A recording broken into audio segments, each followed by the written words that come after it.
ರಾಜ್ಯ ಸರ್ಕಾರದ ಆದೇಶದ ಮೇರೆಗೆ ಕರ್ನಾಟಕಕ್ಕೆ 50ರ ಸಂಭ್ರಮದ ಹಿನ್ನೆಲೆ ರಾಜ್ಯಾದ್ಯಂತ ರಥಯಾತ್ರೆಯ ಸಂಭ್ರಮ ಆಚರಣೆಯನ್ನ ಹಮ್ಮಿಕೊಳ್ಳಲಾಗಿದೆ. ಅದರಂತೆ ಇವತ್ತು ಮೈಸೂರು ಜಿಲ್ಲೆಯ ಸರಕೂರು ತಾಲೂಕಿನಿಂದ ಆಗಮಿಸಿದಂತ ರಥಯಾತ್ರೆಯನ್ನ ನಂಜನಗೂಡು ಗಡಿ ಭಾಗದಲ್ಲಿರುವ ಹೆಡಿಯಾಲ ಗ್ರಾಮದಲ್ಲಿ ತಹಸೀಲ್ದಾರ್ ಶಿವಕುಮಾರ್ ಕಾಸ್ನೂರು ರವರ ನೇತೃತ್ವದಲ್ಲಿ ಅದ್ದೂರಿ ಮತ್ತು ಸಂಭ್ರಮದಿಂದ ಬರಮಾಡಿಕೊಂಡಿದ್ದಾರೆ.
ಪ್ರತಿಯೊಂದು ಗ್ರಾಮ ಪಂಚಾಯತಿಗೂ ಕೂಡ ಹೋಗಿ ಭೇಟಿ ನೀಡಿ ನಮ್ಮ ಜನಗಳ ಒಂದು ಸಂಸ್ಕೃತಿ ಉಳಿಸೋದಾಗಿ ಅದರ ಮುಂದೆ ಬರುವಂತಹ ಕನ್ನಡ ರಾಜ್ಯೋತ್ಸವದ ಫಲವಾಗಿ ಪ್ರತಿಯೊಂದು ತಾಲೂಕುಗಳು ಪ್ರತಿಯೊಂದು ಜಿಲ್ಲೆಗೂ ಕೂಡ ಭೇಟಿ ನೀಡಿದೆ.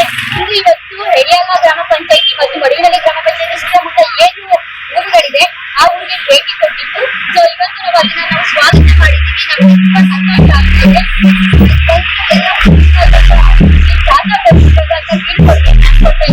ತುಂಬಾ ಖುಷಿಯಾಗಿದೆ. ಹೀಗೆ ಕನ್ನಡವನ್ನ ಉಳಿಸಿ ಕನ್ನಡವನ್ನ ಹೇಳ್ತಾ ಎಲ್ಲರಿಗೂ ನಮಸ್ಕಾರ.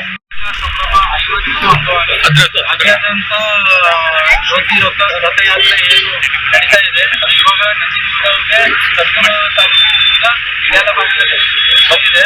ನಂಜನಗೂಡು ತಾಲೂಕು ಸುಮಾರು 60 ಕಿಲೋಮೀಟರ್ ಕಂಪ್ಲೀಟ್ ಆಗಿ ಹಿಡಿಯಾಲ ಭಾಗದಿಂದ ಹುರ, ಬೆಳ್ಳಳ್ಳಿ, ನಂಜನಗೂಡು ಟೌನು ಮತ್ತೆ ನಾಡಪೇಟೆ, ಬೆಳಗೆರೆ ಇಸ್ಕೊಂಡು ಕಾರ್ಯಕ್ರಮ ಇದೆ. ಈ ಹಂಗ ತುಂಬಾ ಚೆನ್ನಾಗಿ ಅಚ್ಚುಕಟ್ಟಾಗಿ ಎಲ್ಲ ಅಧಿಕಾರಿ, ಸ್ಟೂಡೆಂಟ್ ಮತ್ತೆ ಎಲ್ಲರೂ ಪಾರ್ಟಿಸಿಪೇಟ್ ಮಾಡ್ಕೊಂಡು ತುಂಬಾ ಅಚ್ಚುಕಟ್ಟಾಗಿ ಮಾಡೋದು ವ್ಯವಸ್ಥೆ ಮಾಡಿದ್ದೀವಿ. ಕನ್ನಡವೇ ಸತ್ಯ, ಕನ್ನಡವೇ ನಿತ್ಯ ಅಂತ 2 ಮಾತು ಹೇಳಕ್ಕೆ ಇಷ್ಟಪಟ್ಟು ಈ ಮಾತು. ಜೈ ಕರ್ನಾಟಕ.